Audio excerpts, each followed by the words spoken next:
Ladies and gentlemen, the following segment of the podcast is presented exclusively by my favorite college in America, Hillsdale College, which proudly refuses every penny of government funding to remain independent. Thank you for listening, and my sincere appreciation to Hillsdale for their sponsorship. It's all quiet in the underground bunker. Doors closed, locks bolted. But the Great One isn't just resting on his laurels. He's making sure your weekend is even better by giving you his best. This is the best of Mark Levin. I've read these various reports in the New York Times, the Washington Post, and elsewhere on this report that the Durham released on Friday to the Attorney General, and he released today. And if you read the Washington Post and the New York Times, they're basically involved in continuing a cover-up, which they must, because they praise themselves. Journalistic organizations praise them for the remarkable coverage of the Russia collusion story. The problem is there was no Russia collusion. The real story, which the New York Times and the Washington Post and the others didn't report, which we on Fox and here did discuss, the real dishonest, immoral, unethical activity that occurred with the Democrat Party, Hillary Clinton campaign, the Obama administration, and the FBI and the intel agencies. The Federal Bureau of Investigation is too big, it's too rogue, it's too dangerous. It must be slashed, it must be reorganized, and it must be put back in its box. It interfered in the 2016 campaign. It interfered in the 2020 campaign, and it's interfering with this campaign. And not just the FBI, the Department of Justice. I love the way they give themselves names, self-righteous names. Department of Justice. Not if you're on the wrong side, it's not justice. And as Durham points out, this all began with a phony predicate. A report from Australia that was not even seriously examined for its legitimacy by counterintelligence in the United States. And yet they opened a counterintelligence, full-blown criminal investigation against Donald Trump based on absolutely nothing. Which tells you that, again, this was used as an excuse, as a predicate to go after him. And at the same time, Durham points out, Hillary Clinton got a complete pass. Hillary Clinton's lawyers were read into what the FBI had been looking at, what the Department of Justice was considering, but not so with Trump. They just unleashed an attack on Trump. Now, Fox reports as follows. Special Counsel John Durham found that the Department of Justice and FBI failed to uphold their mission of strict fidelity to the law when they launched the Trump-Russia investigation. Fox News Digital obtained the report, and it's on this crossfire hurricane. That investigation looked into whether the Trump campaign coordinated with Russia to influence the 2016 presidential election. Based on the review of Crossfire Hurricane and related intel activities, we conclude that the department and the FBI failed to uphold their mission of strict fidelity to the law in connection with certain events and activities described in the report.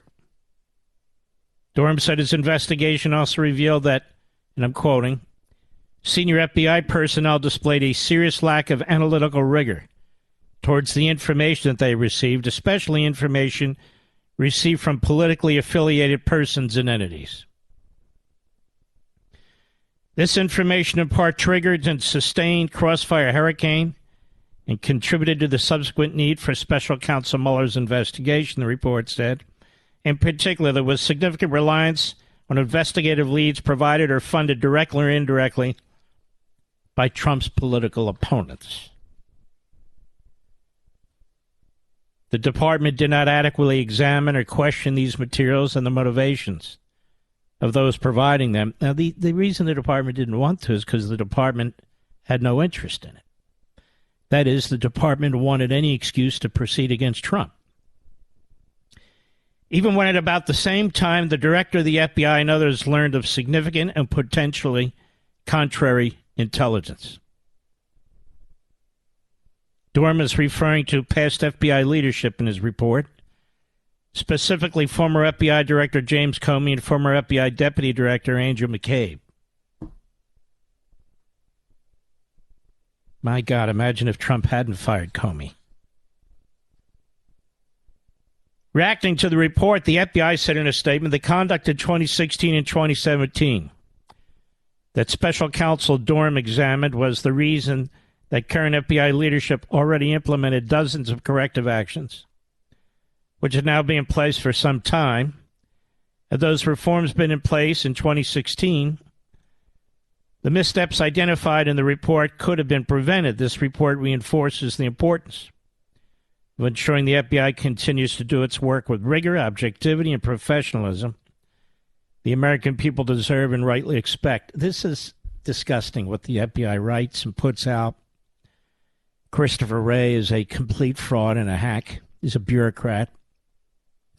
They're doing exactly the same thing today. Exactly the same thing against Trump, and I'll get to that in a minute. Still, Durham said there is a continuing need for the FBI and the department to recognize, I'm quoting him, that lack of analytical rigor, apparent confirmation bias, and an overwillingness to rely on information from individuals connected to political opponents caused investigators to fail to adequately consider alternative hypotheses, to act without appropriate objectivity or restraint in pursuing allegations of collusion or conspiracy between a U.S. political campaign and a foreign power. Although recognizing that in hindsight much is clear, much of this also seems to have been clear at the time. We therefore believe it is important to examine past conduct to identify shortcomings and improve how the government carries out its most sensitive functions. So you can see by Christopher Wray's response today, he has no intention of doing that. We've already made all these changes. It wouldn't have happened if there was an effort today, but there is an effort today. There's 2 grand juries, special counsel, and 2 ridiculous investigations, and I'll get to that. And then, of course, this all triggered special counsel Robert Mueller. And people will point to the fact, well, he brought 3 charges and only one guy pleaded, you know, the one that falsified the counterintelligence warrant with FISA. Ladies and gentlemen, I think Durham concluded what we all know, which is anytime you're involving Donald Trump or using his name, they're not going to convict people who have committed offenses in pursuit of Donald Trump. It's not going to happen.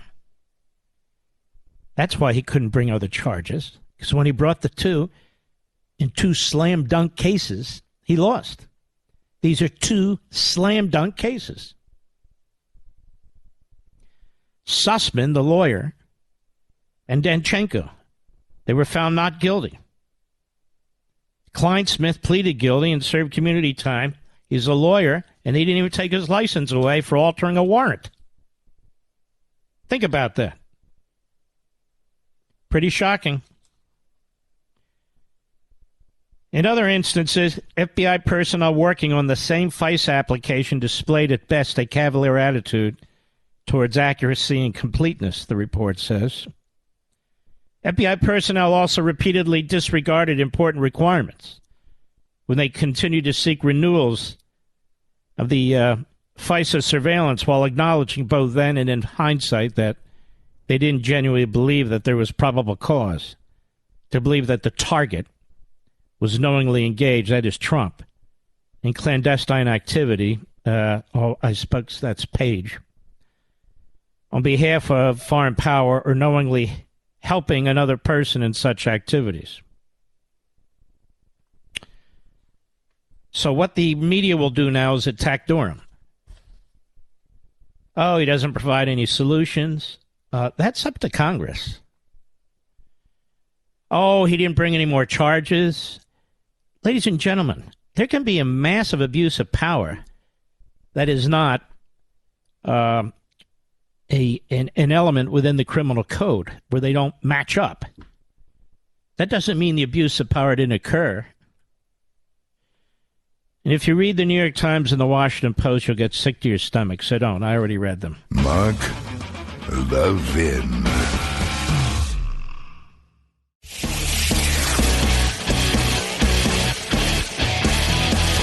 Making your weekend even better. This is the best of Mark Levin. What do we do in a country when we do not have a free press? And by that I mean not the government shutting down the press, but we literally have a press that has determined that it's going to use the First Amendment to advance a radical left agenda, and in doing so has decided that that agenda can only be established through one party, the Democrat Party. And then we have these massive media corporations like the Washington Compost, the New York Slimes, CNN, MSNBC, ABC and CBS, NBC, and the rest, that only hire radical activists. Well, that's not 100% true, but the Republicans they hire basically, are covering, obituaries, or they're outnumbered in a significant way.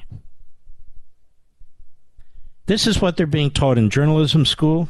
And of course, when you see Democrats secrete themselves within the media, like Psaki now over at MSNBC, and you go down the list, it's not a free press. And it's not a free press by the conduct of the press. The press becomes a propaganda operation for the Democrats. And you know this. You see it every day. You see it in the disparate treatment of Trump and Hillary Clinton, and Trump and Joe Biden, and the Trump kids and Hunter Biden. You see it in the disparate treatment on how they report on Republicans and Democrats on Capitol Hill. And even more, the media have taken the final step. The media are activists on behalf of the ideologues in the Democrat Party.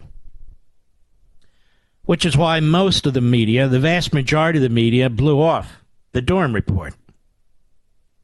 And they used the same tactics. Oh, it's not a big deal. Nothing new here.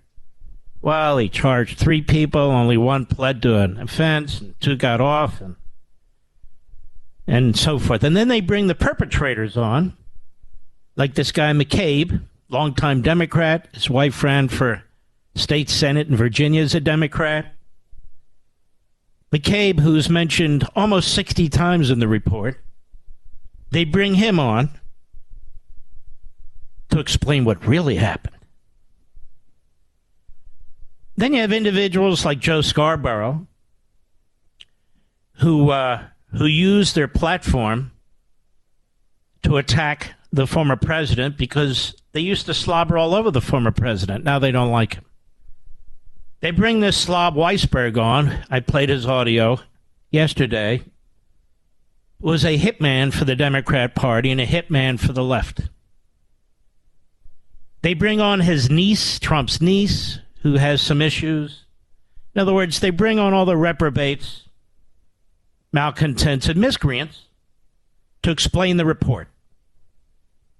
And always federal prosecutors, former federal prosecutors who are Democrats and who supported Biden.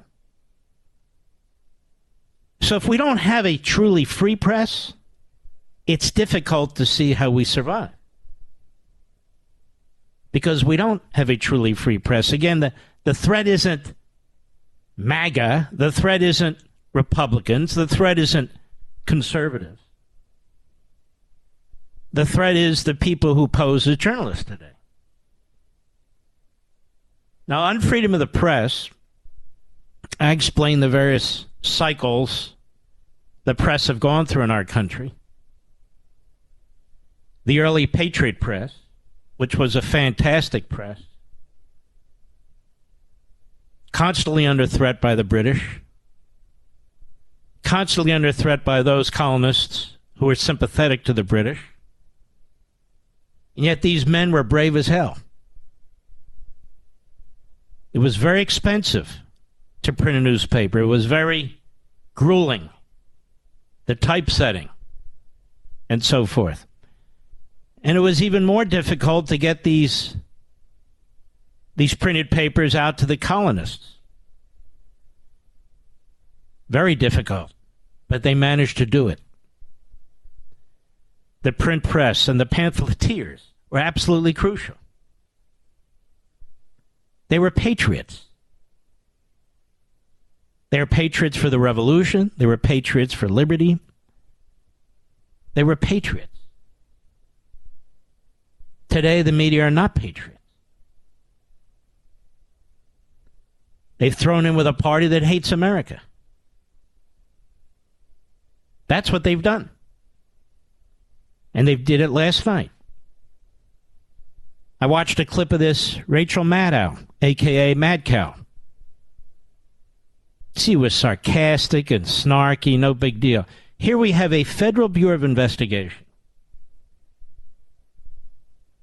which conducted itself even worse than J. Edgar Hoover's FBI. This was even worse, to quote the Democrats, than than Watergate ever was. You had a concerted effort by the FBI and the Department of Justice, but especially the FBI. You had a concerted effort to defeat the Republican candidate, and once he got elected, to overthrow the Republican candidate. We talk about insurrection. And Obama knew it all. And Biden knew it all. They were briefed on it in January before they left office. The acting attorney general knew about it. Comey, the FBI director, led it, was involved in it. McCabe, the deputy, was a Svengali in the operation. Hillary Clinton funded it. She was behind it. The DNC was supportive of it.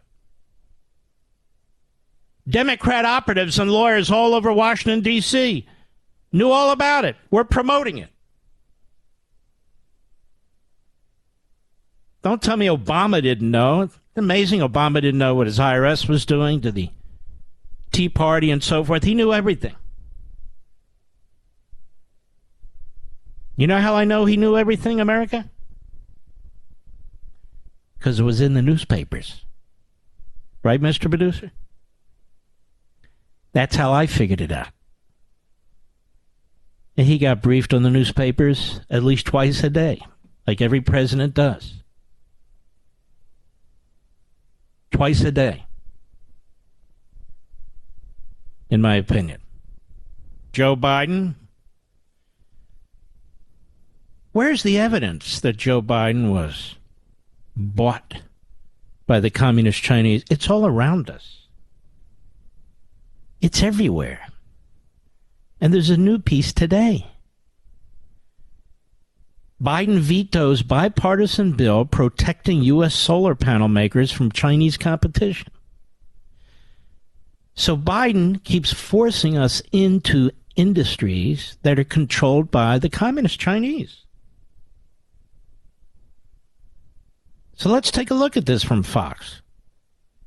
President Joe Biden vetoed a bipartisan resolution yesterday that would have reversed his executive action last year in which he ordered the Department of Commerce not to enforce tariffs on Chinese solar panel manufacturers for 2 years. So in other words, they were trying to force him force him to enforce those tariffs. Biden explained that passed by Democrats and Republicans. Biden explained that the legislation, which recently passed the House and Senate with Democrat support, quote, bets against American innovation. Really? Last year, Biden implemented the 24-month moratorium on the enforcement of solar panel anti-circumvention tariffs designed to protect U.S. companies, a move the White House said would facilitate investment in domestic solar panel production capabilities. I hope you're all following this. Passage of this resolution bets against American innovation, he said. It would undermine these efforts and create deep uncertainty for American businesses and workers in the solar industry. Therefore, I'm voting it. That makes no sense, and it's intended to make no sense. Biden added that he doesn't intend to extend the tariff suspension when the 24-month moratorium expires in June 2024. Now, Biden's executive action in June 2022 came after the Commerce Department said months earlier it would investigate whether Chinese manufacturers were routing solar panels through countries in Southeast Asia to avoid U.S. tariffs. And in December, the agency published its preliminary findings in which it showed that 4 large solar companies had, in fact, routed products through Cambodia, Malaysia, and Vietnam to circumvent duties. The Department of Commerce is expected to release its final findings later this month. So what happened? In response to December's findings, a bipartisan group of lawmakers led by Bill Posey, Republican Florida, and Dan Kildee, Democrat Michigan, introduced the resolution to strike down Biden's action in January, arguing that tariffs were necessary to protect the fledgling U.S. solar industries. They're dumping all these solar panels into the United States, which is dwarfed by the Chinese solar industry. Senator Rick Scott introduced companion legislation that was co-sponsored by Joe Manchin. The resolution, which utilized the Congressional Review Act. What is the Congressional Review Act? This is a law that enables Congress to stop or to review a regulation or to revoke it. The resolution, which utilizes the Congressional Review Act, a law that allows Congress to revoke federal regulations, there you go, passed the House in a 221 to 202 vote on April 28, and it passed in the Senate 56 to 41 on May 3rd. So, Democrats and Republicans said, enforce the tariffs. These guys are dumping these solar panels. I'm disappointed the president vetoed the legislation, Kildee said, failing to stand up to those who engage in unfair trade practices. Hurts American workers and manufacturers, our workers and businesses. We'll never be able to compete globally unless we hold those who violate U.S. trade laws accountable. Now, I'm a free trader, except when it comes to enemies and adversaries. I've explained this for 20 years. I do not believe in free trade with people who want to destroy us or people who want to harm us. I believe in free trade with our allies. Some of you agree with me, some of you disagree with me. But I think we can all agree that we shouldn't just allow the communist Chinese to monopolize these industries because they don't want to compete. They want to control. And besides, who cares what they want? It's what we want that matters. And yet Joe Biden, who's by no means a free trader, I want you to think about this now. It's very important. When it comes to communist China and solar panels and battery material, all of a sudden he's a free trader. Unions can go to hell. How do you explain that? He's got it backwards. So when it comes to communist China, he's a free trader. He's anti-union. When it comes to everything else, he's a Marxist socialist, and he believes in big unions. So don't tell me the money that he received didn't have an effect on what he did and has done. Clearly it has. Clearly it has. So Kildee, the Democrat, says the president's position in today's veto fails to hold China accountable and hurts American workers. How many of you have heard about this? Did you hear about this, Mr. Producer? It's nowhere. Fox says it's literally nowhere. Overall, communist companies, communist Chinese companies, control more than 80% share, 80% of the global solar panel industry, controlling the supply chain in all the manufacturing stages of the product, according to the International Energy Agency. And the Chinese solar industry has been tied to forced labor in China's Xinjiang province. And by the way, that's where the Uyghurs are, too. It's where the Uyghurs are, too. The resolution was endorsed by pro-tariff groups, but also endorsed by the Uyghur Human Rights Project. Of course, environmental groups and green energy groups, including the Solar Energy Industries Association, opposed it. Now, why did they oppose it? Because they hate capitalism, which is what we try to practice in this country, even though the Democrats interfere, and they don't give a damn how you get your solar panels. They don't care if, in my view, their opinion is, they don't give a damn if you use slave labor in China or elsewhere or not. Just put the damn panels up. In my view, that's where they're coming from. Pretty shocking. So he vetoes this bill. And so again, when people have, well, you don't have any evidence. Who was the idiot over there at CNN and Politico? And what do you mean? You haven't demonstrated there's a connection. He just vetoed a bill that would have required the communist Chinese to ship less of their product, dump less of their product into the United States, and to enable American companies to develop and build solar panels. He has sold us out when it comes to cobalt, which is necessary to make these batteries for automobiles, much of it coming out of Congo, and now they control over 80% of the cobalt in the world. And those mining activities cause an enormous amount of pollution, and they're using child labor, slave child labor in the Congo.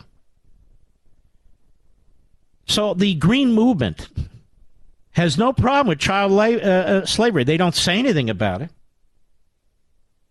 The radical immigration movement apparently has no problem with child labor and slave labor either, because they don't say anything about it. They want open borders. Mark Levin.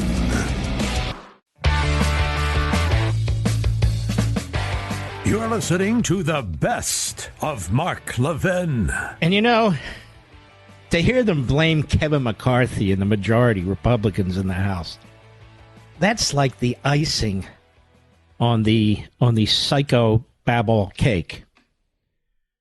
In other words, they've passed an increase in the debt ceiling. They have linked it to very modest cuts going forward of the sort I just told you about, that will not affect all the other spending, unfortunately. It will not. So Biden says that you're trying to slash your Social Security. Ladies and gentlemen, they don't have the power to slash your Social Security. They can't slash your Social Security. I mean, it's a bizarre statement, actually. But anyway, putting that aside. And don't forget what I told you before.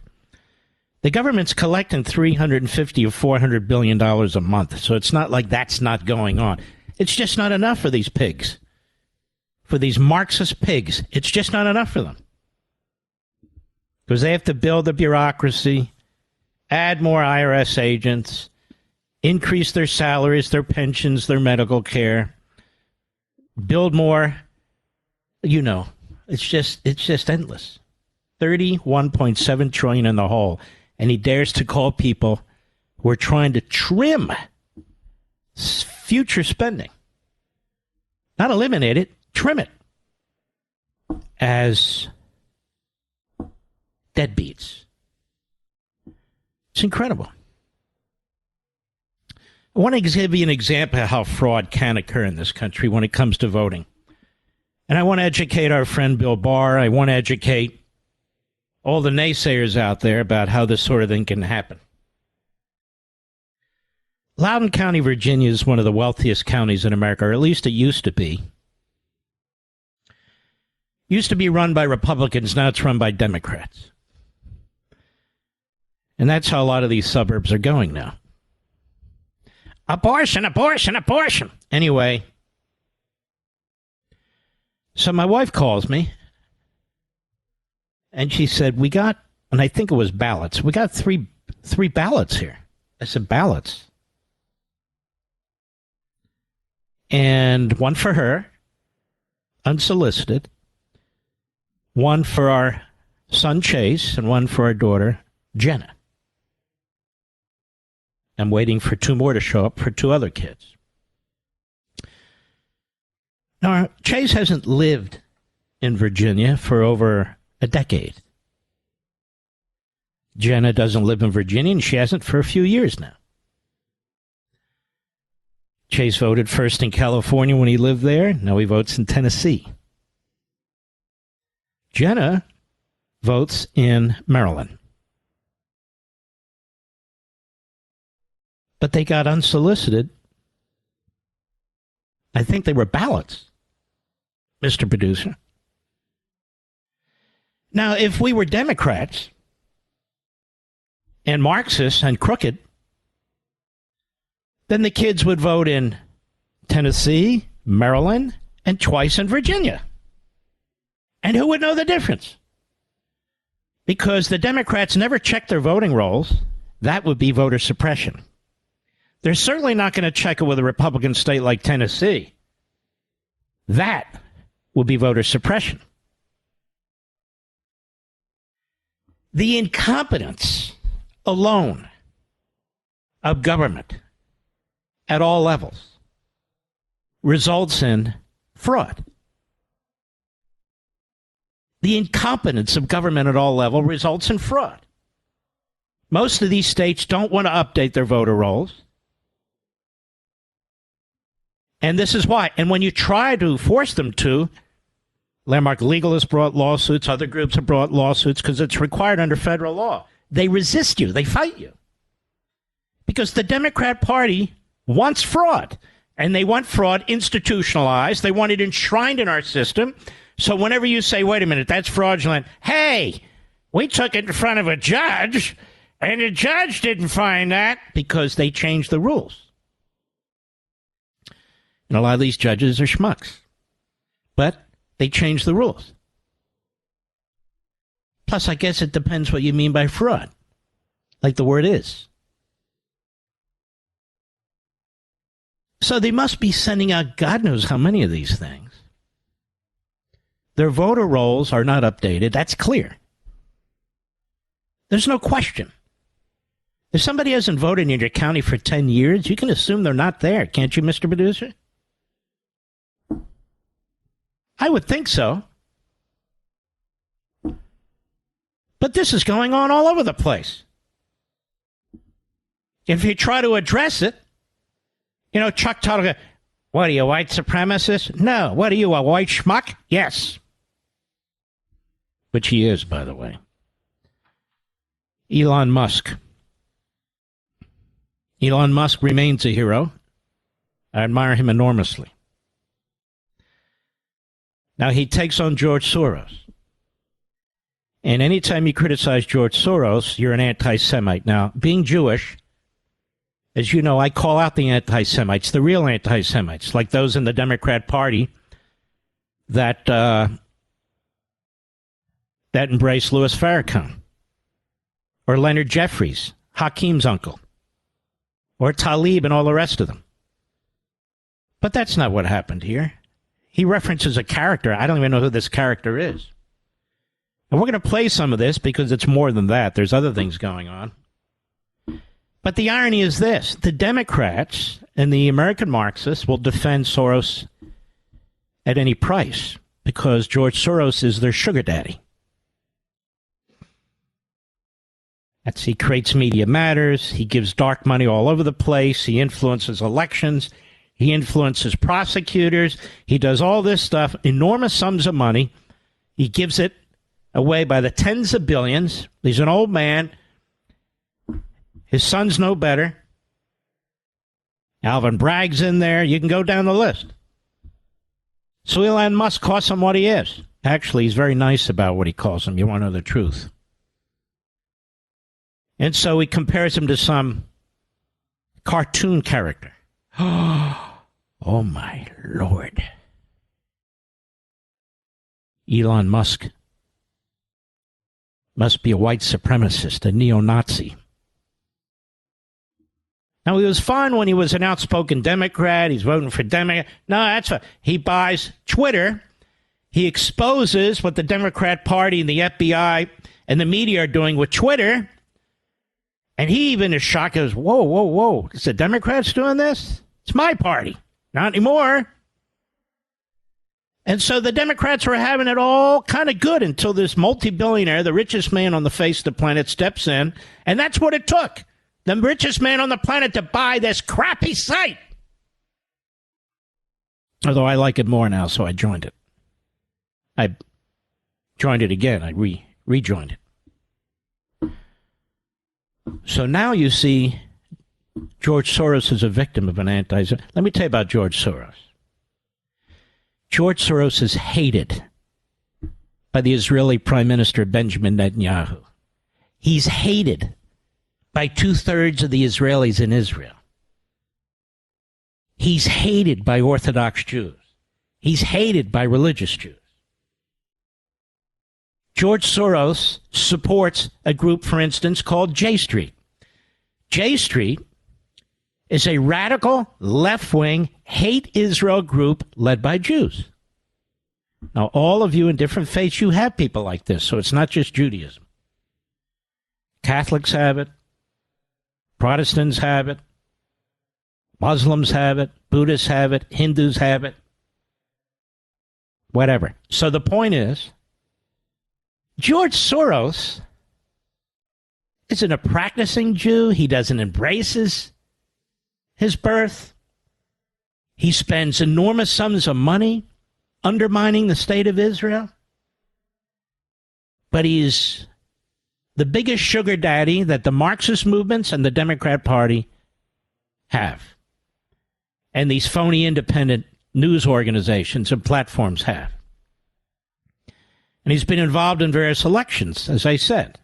And, of course, he's been involved in destroying our cities with the types of prosecutors he supports, in my humble opinion. So the idea that Democrats, whether they're dressed up as phony journalists or not, step into this debate where Elon Musk calls out Soros, and they run to Soros's defense, and the media regurgitate it because they're so predictable, and the idea that the New York Times is worried about anti-Semitism, when in fact they promote it every damn day in their pages, their hate Israel ideology, their cover-up with the Holocaust. Are you kidding me? And same with you bastards at the Washington Post, by the way. Are you kidding me? Elon Musk is no anti-Semite. They hate him because they can't get to him. What are they going to threaten him with? Well, they could threaten him like they do Trump, try to destroy him and send him to prison, right? That's true. But short of that, what are they going to do to the guy? Mark Levin.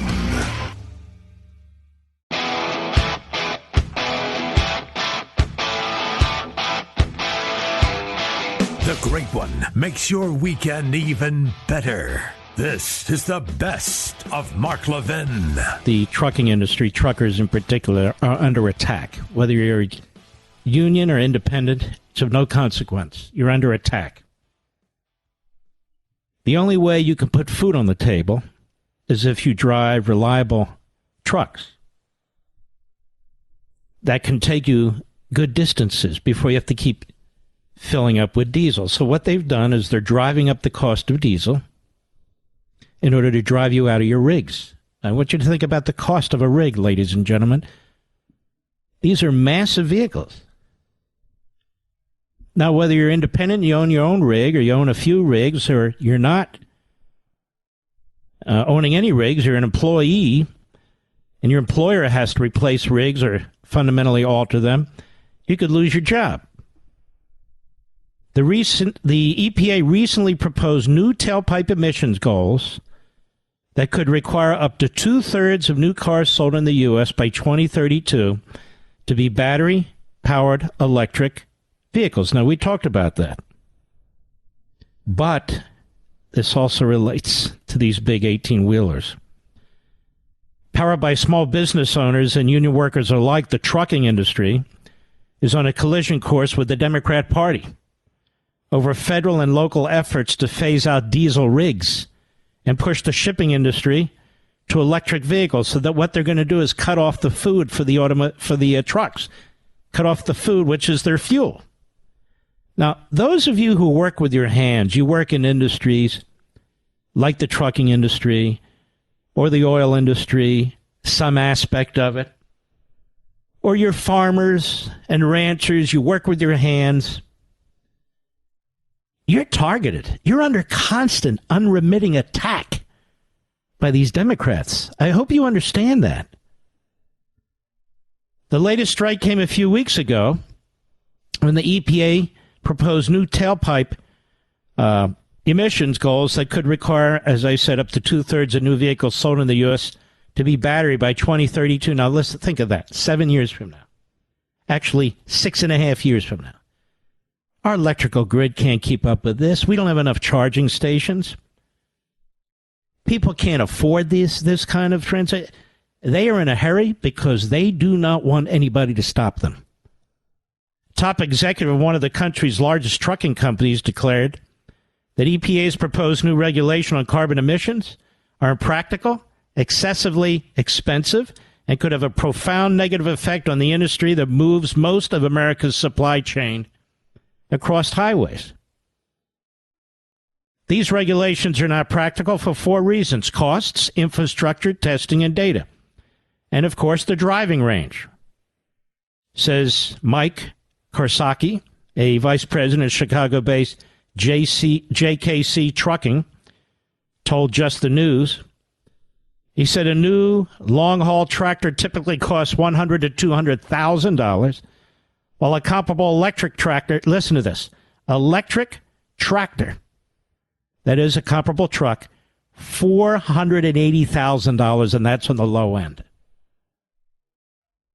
Gee, that's a $300,000 upcharge, he said, and costs prohibitive for the overwhelming majority of carriers. His company is one of the country's largest refrigerated trucking operations and specializes in moving temperature-sensitive freight such as fresh produce, meat, and dairy products.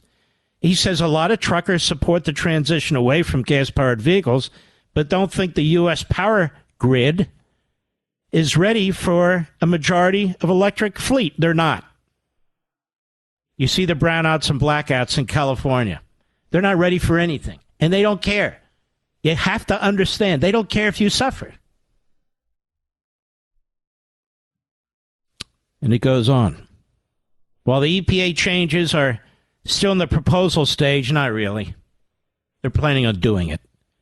California regulators last month voted to ban the sale of new diesel big rigs by 2036, in 12 years, and require all trucks to be zero emissions by 2042. This is why California is a dying state. Because your politicians are sick.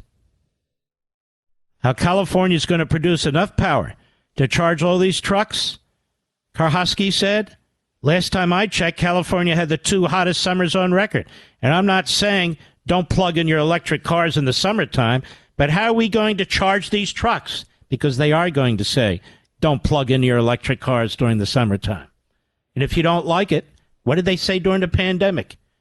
Too bad. You got to be a righteous supporter of the environment, even if it costs you your career. Another prominent voice in the trucking industry, Todd Spencer, president of the Owner-Operator Independent Drivers Association, accused the Biden administration of acting hypocritical by promoting EPA's rules while mandating changes to achieve environmental goals. He said the other thing that's extremely frustrating is that when we talk about these things, we hear this word mandate. They tell us all the benefits, how great this stuff's going to be. And then they say, and you're going to do it regardless. You're going to do it anyway. Realistically, we're more in tune to incentives. If you're talking about something that actually really does deliver benefits for all around, you don't have to mandate stuff like that. People gravitate to it. Yeah, those days are over. Now, here's where I want to give you a thought, you truckers out there. And some of you aren't going to like this. Some of you consumers aren't going to like this. I would encourage people not to hoard, but to acquire enough food for a couple of weeks, enough of anything you need, medicines for a couple of weeks. Go through your medicine cabinet, go through your drawers, go through your cabinets, go through your freezer, your refrigerator, any type of cupboards you have or pantries and so forth. Any kind of toiletries you need, you know what. Go through it. Have a couple of weeks' worth. I'm talking about all consumers. And I think truckers need to now make their power and numbers felt. I mean, the radical Marxists make their power and numbers felt through riots, through demands, more government tax payments, more taxes from you and me. The illegal alien front groups, they make their power felt. LGBTQ community makes its power felt. The teachers' unions, they make their power felt.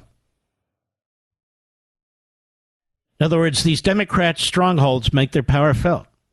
And they don't care what happens to the community, to the country. I do care what happens to the country, which is why I'm telling people to prepare. Then I think you need to demonstrate that you don't want to surrender your diesel vehicles, that you've had enough of the government, that is the Democrat Party, purposely driving up the cost of diesel fuel and making it impossible to make a decent wage, that you're not going to accept the fact that you have to purchase vehicles that cost $500,000. All because these people are lying about climate change, that it's man-made and there's anything you can do about it. We talked about this figure the other day, that 1895 to the exact day in April of this year, that it was warmer in 1895 than it was on the exact day in April this year. Somebody just decided to randomly check it. It's not that they were playing the system. They just randomly checked the days. So we have 1,000 times more carbon dioxide released into the atmosphere as a result of automobiles. Didn't have a lot of automobiles in 1895. Did we? Almost had none. In Europe, they had invented them a little earlier. But in the United States, there weren't any. We also had trains that spewed all kinds of pollution. It went from one end of the country to the other. And yet we're still told that emissions from the tailpipe of vehicles, not the sun, not things out of our control, and light bulbs and dishwashers and all these other things that make the industrial society, that make your life easier, they're the cause of climate change. We're not having climate change. They can't even agree on what it means. This is a power grab by the Marxists. They hate capitalism. They're a degrowth movement.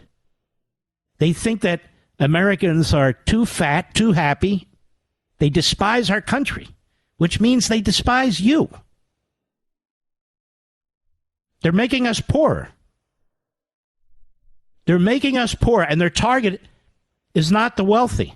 Their target is the middle class, working people. You're the ones feeling it. The Democrat Party needs dark money. They need billionaires. They don't need you. They don't need you. That's their view. They're trying to shrink the middle class. They want more people on the government dole. And those who aren't on the government dole, they want in their back pocket. And they're more than happy with billionaires as long as those billionaires are with them and getting rich off these government programs.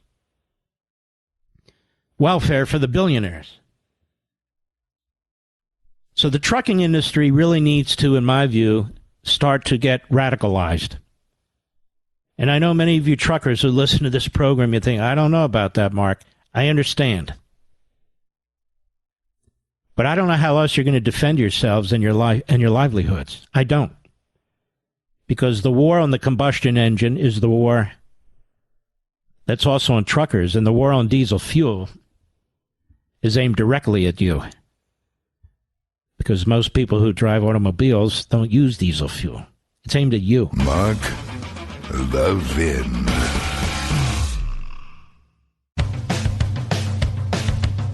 We're giving you nothing but the best of Mark Levin. I got to tell you, folks, I spent part of the day watching this hearing in the Jim Jordan committee. And these whistleblowers, these FBI whistleblowers come forward and testify. And they put their necks on the line. They put their careers on the line. Two of them are combat veterans. One of them is an African American. But for the Democrats, it doesn't matter. There wasn't a single question asked by a Democrat. Not a single question asked by a Democrat that sought in any way to get to the bottom of what any of these whistleblowers had to say. This operation over at the FBI is brutal. It's vicious. In fact, every one of these whistleblowers, as a result of blowing the whistle, were retaliated against. Some of them in horrendous ways. Really quite appalling. And this isn't the first time. You've seen this same committee with the Democrats trash the independent journalists like Taibbi and Schellenberg. They are covering up for the FBI. They're covering up for the Stasi-like activities of the FBI. And why is that? That's because the FBI has become an appendage to the Democrat Party. The FBI is interfering now in its fourth election. Its fourth election. 2016, Durham did a better job than I could. 2020, 2022, and now this one with the investigations of Trump. And what the Democrats are trying to do is they're trying to tell rank and file FBI agents and other personnel, don't you dare come forward. Don't you dare come forward because we're going to brutalize you. We're going to brutalize you. You know, the left used to hate the FBI. The left used to condemn the FBI. Now they love it. Because the FBI, for all intents and purposes, is now controlled by the left. I never thought I'd say it, but it's true. I never thought I'd live to see the day, but I see it, don't you? And they didn't want to hear a thing from these agents. And Wasserman Schultz She's in there trashing one of them for writing a book, which, of course, Democrats and their whistleblowers never do. Listen to what the man has to say rather than character assassinating him. And I also noticed a lot of these questions that these Democrats were asking, it sounded like they were fed to them by the FBI. By the FBI. It's important that you hear some of this because we're beyond looking into the abyss. We are in the abyss. We're trying to claw our way out now, and we're not going to be able to claw our way out until everybody, or at least most of us, understand what we're confronting here. The Democrat Party is the party of totalitarianism. There's simply no question about it. In every respect. In every respect.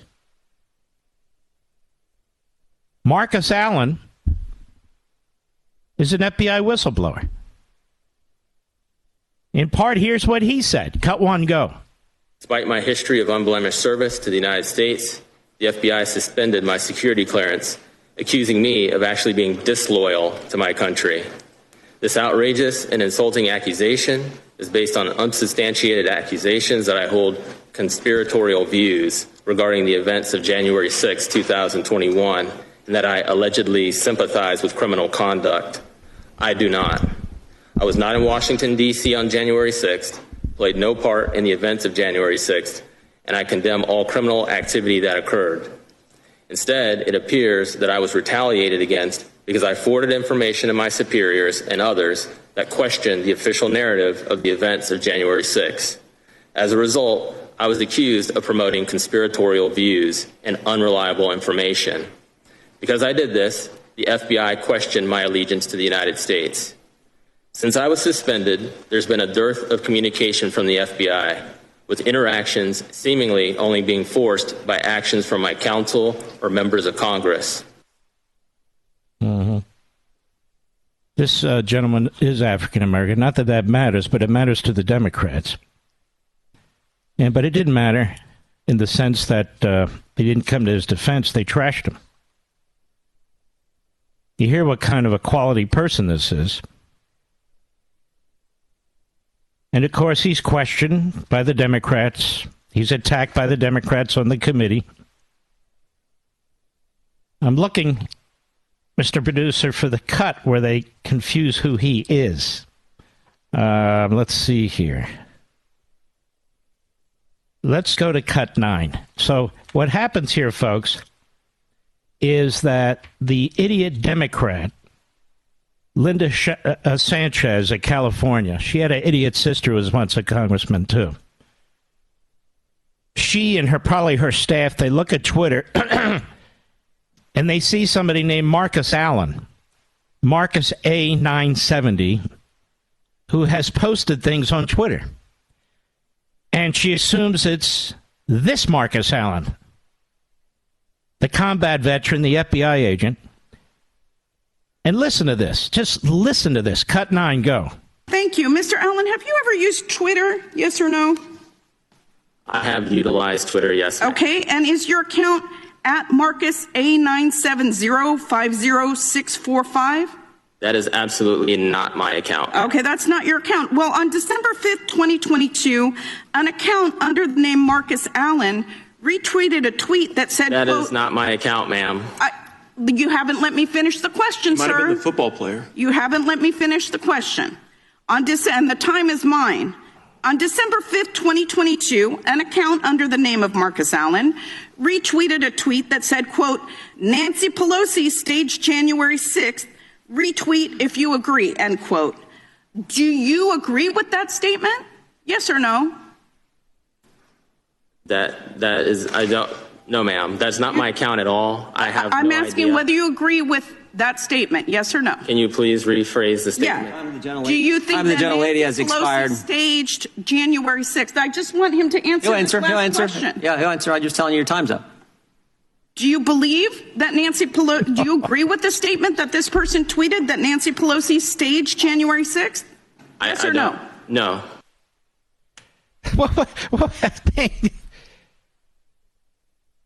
And you know what? She's not even embarrassed.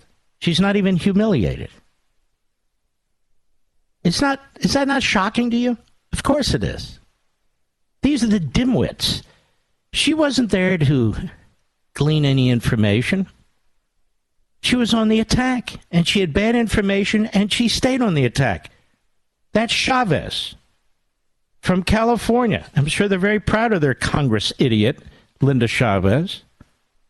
Now, Tristan Levitt. He's with a group Empower Oversight Whistleblowers and Research. He's the president of it. And listen to this. Cut to go. In light of all these obstacles for FBI whistleblowers, you would think Congress would do everything that it could to welcome their disclosures here. But FBI employees coming to Congress have unfortunately been shamefully treated by Democrats on this committee. It's one thing to hear allegations and find them unpersuasive or even distasteful. An office can even ignore those allegations if they choose. That's their prerogative. But to go out and actively smear the individuals making disclosures is far worse.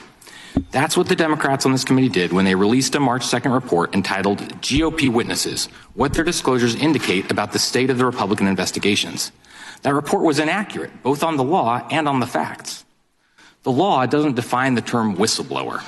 Instead, it protects from retaliation individuals who engage in protected activity. You hear that? So the Democrats, they put out a report attacking the whistleblowers in March. Now, how did they get their information? Who did they work with? Who did they collude with? Well, you know who they did. Steve Friend was another FBI whistleblower who testified today. Cut 3, go. I pray that all members consider the information I and my fellow whistleblowers present. You may think I'm a political partisan. You may think I am a grifter. You may think I'm a conspiracy theorist. It does not matter. Simply put, this committee should avoid the temptation to impugn the character and the motivations of the messengers seated before you.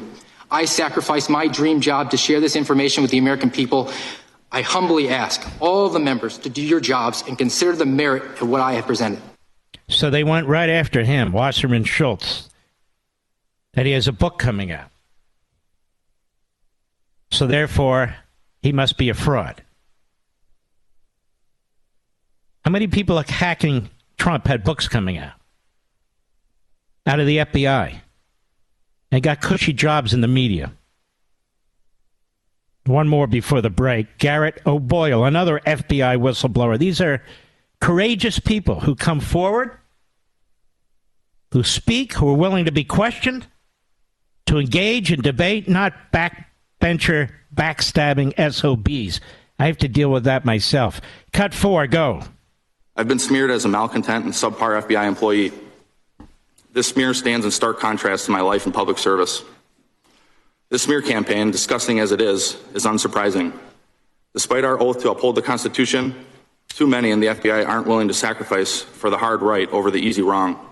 They see what becomes of whistleblowers, how the FBI destroys their careers, suspends them under false pretenses, takes their security clearances and pay with no true options for real recourse or remedy. This is by design. It creates an Orwellian atmosphere that silences opposition and discussion. We know what is right to do, yet we too often refuse to do what is right because of the difficulty and suffering it incurs. I couldn't knowingly continue on this path silently without speaking out against the weaponization I witnessed, even if it meant losing my job, my career, my livelihood, my family's home, and now my anonymity. It's up to members of this committee, current and former FBI employees, and indeed all Americans, to ensure that the weaponization of our own government against the people comes to an end, no matter the personal cost. And their personal costs have been extreme. Many of them put on leave without pay. One gentleman explained that they lost their house and they were homeless for a week. I mean, it goes on and on and on. It's really incredible, the iron fist the Democrat Party and the FBI are using here, and the media sit there and cheer it all on. It's the unraveling of a republic. So Garrett O'Boyle, one of the FBI whistleblowers, he's asked a question by Representative Kelly Armstrong. Cut 5, go. If one of your really good friends, your former colleagues, came to you and said, I have this thing that is being covered up, and I think the American people need to know about it, what advice would you give them? I would tell them first to pray about it long and hard. And I would tell them I could take it to Congress for them, or I could put them in touch with Congress, but I would advise them not to do it. So you would legitimately try to protect one of your colleagues from doing what you have done? Absolutely. And how do you think that solves being able to shine light on corruption, weaponization, any kind of misconduct that exists with the American people? It doesn't solve it. But the FBI will crush you. This government will crush you and your family if you try to expose the truth about things that they are doing that are wrong. And we are all examples of that. Now think about what he just said. And that didn't move a single Democrat on this committee to ask a serious substantive question. There they were with the character assassination. And I got to believe, from what I was listening to, that they got some of the talking points from the FBI. Now listen to this Stacey Plaskett again, a delegate from the Virgin Islands. Cut 6, go. Less than 2 months ago, former President Trump facing mounting investigations into... So let's stop right here. What in the hell does Donald Trump have to do with this? Absolutely nothing. What does local law enforcement and the accusations of systemically racist have to do with this? Absolutely nothing. What does the defund police movement have to do with this? Absolutely nothing. As criminals have been unleashed on the citizenry of these cities. Those of us who are calling for slashing the FBI, their budget, slashing their personnel, we're doing so because the FBI is taking a position within our government that doesn't exist in the Constitution, that is way, way, way too powerful for a federal government.